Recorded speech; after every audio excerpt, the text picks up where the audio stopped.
مشکات شریف کی حدیث ہے، جب کوئی بندہ دنیا میں کہیں ظلم کرتا ہے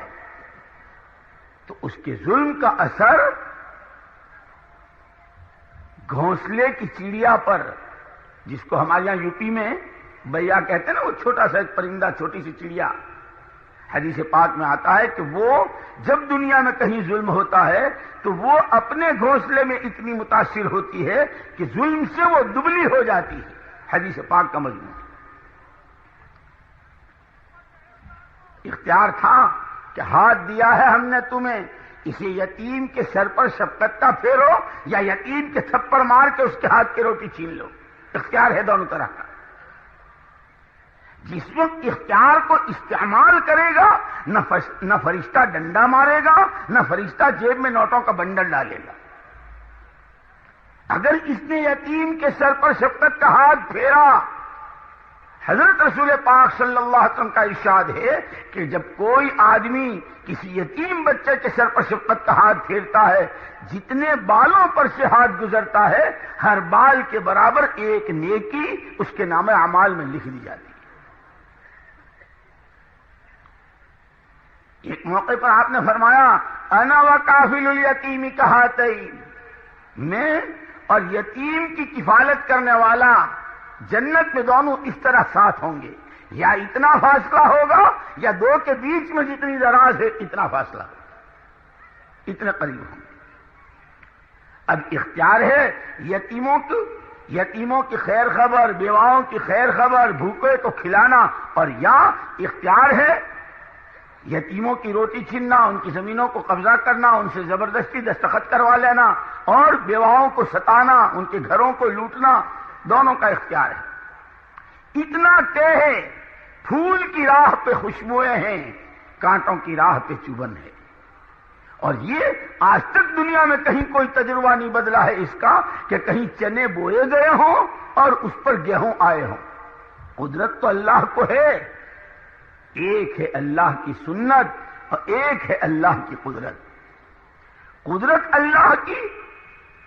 جب چاہے، جو چاہے، جہاں چاہے، جس طرح چاہے، وہ کسی قانون کا اور کسی سبب کا پابند نہیں۔ قل هو اللہ احد، کہہ دیجئے پیارے پیغمبر صلی اللہ علیہ وسلم، اللہ ایک ہے، اکیلا ہے، نرادھار ہے، بے نیاز ہے، اسے کسی کی ضرورت نہیں، ہر ایک اس کا محتاج۔ قدرت اس کی ایسی ہے، چاہے زمین کو آسمان پہ لے جائے، آسمانوں کو زمین پہ لے آئے، قدرت اس کی ہر چیز کی۔ لیکن ایک اس کی سنتیں ہیں، عورت آدمی ہی کا بچہ جنے گی، مرغی انڈا دے گی، چنے کے پودے پر چنے آئیں گے، انگور کی بیلوں پر انگور کے خوشے لگیں گے، سیب کے درخت پر سیب لگے گا، آم کے درخت پر آم لگے گا۔ یہ اللہ کی سنت ہے۔ وَلَن تَجِدَ لِسُنَّتِ اللَّهِ تَبْدِيلًا وَلَن تَجِدَ لِسُنَّتِ اللَّهِ تَحْوِيلًا۔ جو سنتیں ہیں اللہ کی، اس میں کوئی تبدیلی نہیں، کہ جیسے پھولوں میں خوشبو، کانٹوں میں چبھن۔ اب جس نے اپنے اختیارات کو جہاں استعمال کیا ہے، یہ ہو نہیں سکتا کہ آدمی گیہوں بوئے اور چاول کاٹے، چاول بوئے اور چنا کاٹے، جیسے یہ نہیں ہو سکتا نیکی کی راہ اختیار کرنے والا اس کے لیے کوئی برا انجام ہو اور بدی کی راہ چلنے والا اس کے لیے کوئی اچھا انجام ہو نہیں سکتا۔ اگر گیہوں پر چاول نہیں، انگور کی بیلوں پہ آم نہیں، سیب کے درخت پر کیلے نہیں، تو نیکی کی راہ میں چلنے والے کے لیے پریشانی نہیں اور بدی کی راہ پر چلنے والے کے لیے اطمینان نہیں۔ صاف۔ اور یہ ضابطے اللہ کے وہ ہیں کہ جن ضابطوں میں کبھی تبدیلی نہیں۔ اسی لیے جد امجد جس کی سب اولاد ہیں،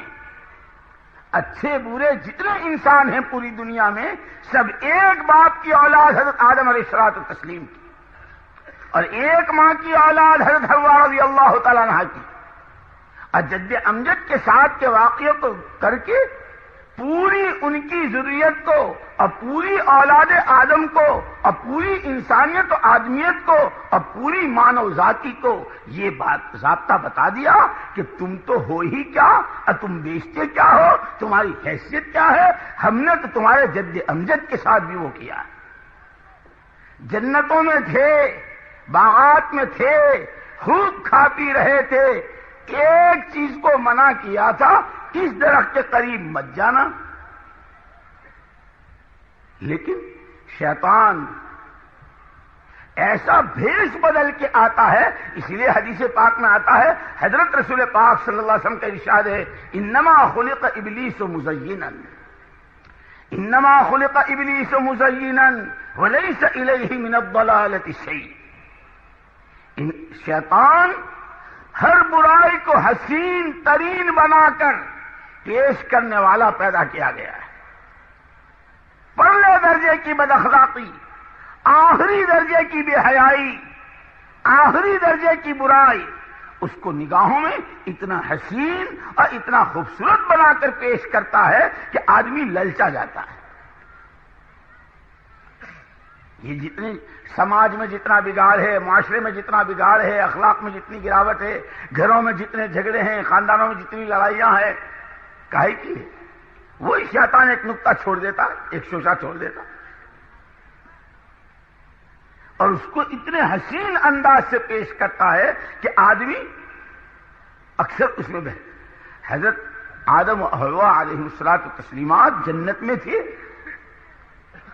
آ کے کیا کہا؟ یہ اس درخت کے پاس جانے اور اس کے دانے کے کھانے کو جو منع کیا ہے وہ اس لیے کہ کہیں تم ہمیشہ ہمیش نہ رہ جاؤ، کھا لو گے ہمیشہ ہمیش رہو گے۔ اسی لیے یاد رکھنا، سب سے پہلی بات یہ ہے کہ آدمی اپنے خیر خواہ اور بدخواہ کو پہچانے۔ میرا خیر خواہ کون، میرا بدخواہ کون، مجھے کون بھلی راہ پہ لے چل رہا ہے، مجھے میرے کون کان بھر رہا ہے، کون مجھے بری راہ لے چل رہا ہے، کون میرے بھائی سے لڑا رہا ہے، کون میرے خاندان میں پھوٹ ڈال رہا ہے، کون میرے یہاں جھگڑے قائم کرا رہا ہے، کون مجھے رشوت و سود کی راہ لے جا رہا ہے، کون مجھے ظلم و ستم کی راہ لے جا رہا ہے، کون مجھ کو کیا سکھا رہا ہے۔ اسی لیے یوں کہ انسانوں کے سب سے بہی خواہ صرف نبیوں کی ذات ہے، ماں باپ سے بھی زیادہ خیر خواہ نبی ہیں، اور چونکہ حضرت محمد صلی اللہ علیہ وسلم عالمی نبی ہیں، آپ کی بعثت پر اعلان ہو گیا، قل یا ایھا الناس انی رسول اللہ الیکم جمیعا، کہہ دیجیے پیارے پیغمبر صلی اللہ علیہ وسلم، اے لوگوں میں تم سب کے لیے اللہ کی طرف سے بھیجا گیا۔ آپ کی بعثت کے بعد سے لے کر قیامت کا سور پھونکے جانے تک جو آدم کا بچہ اور جو حوا کی بیٹی وہ محمد صلی اللہ علیہ وسلم کی امت میں ہیں، اور آپ ان کے لیے سراپا نور، سراپا رحمت، اور جو طریقہ لے کر آئے وہ عین خیر خواہی ہے ہر مرد و عورت کے لیے۔ اسی لیے کہا جب نبی کی راہ چکو گے، جب نبی کی راہ چھوڑو گے، جب دائیں بائیں بھٹکو گے، جب ادھر ادھر دیکھو گے وہی مار کھاؤ گے۔ ان ھذا صراطی مستقیما فاتبعوہ ولا تتبعوا السبل فتفرق بکم عن سبیلہ، کہ محمد صلی اللہ تعالی علیہ وسلم انسانوں کے لیے زندگی گزارنے کا، انسانی جان و مال کے اختیارات کے استعمال کا جو طریقہ لے کر آئے ہیں بہت سیدھا صاف، کیسا؟ سمحاء بیضاء، سمحاء بیضاء لیلھا کنہاریھا، انتہائی صاف، روشن، سادہ، آسان، اور ایسا نورانی اور ایسا روحانی کہ خود راستہ نورانی، اور جو اس پر چلے سر سے پیر تک نور میں ڈوب جائے، خود پاک، راستہ پاک، اور راستے پر چلنے والے کو ہزار گندگیاں اور ہزار ناپاکیوں سے نکال کر پاکی پر لا کر کھڑا کر۔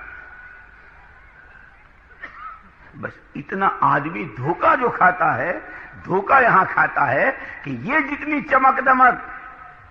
دنیا کی اوج موج، یہ رنگ و روپ، اور یہ رنگریلیاں، یہ زمینیں، یہ عہدے، یہ کرسیاں، یہ سونا چاندی، یہ روپیہ پیسہ، یہ پیٹرول اور پلاٹینم، اور یہ ہائیڈروجن بم اور ایٹم بم، اور یہ زمیندارا،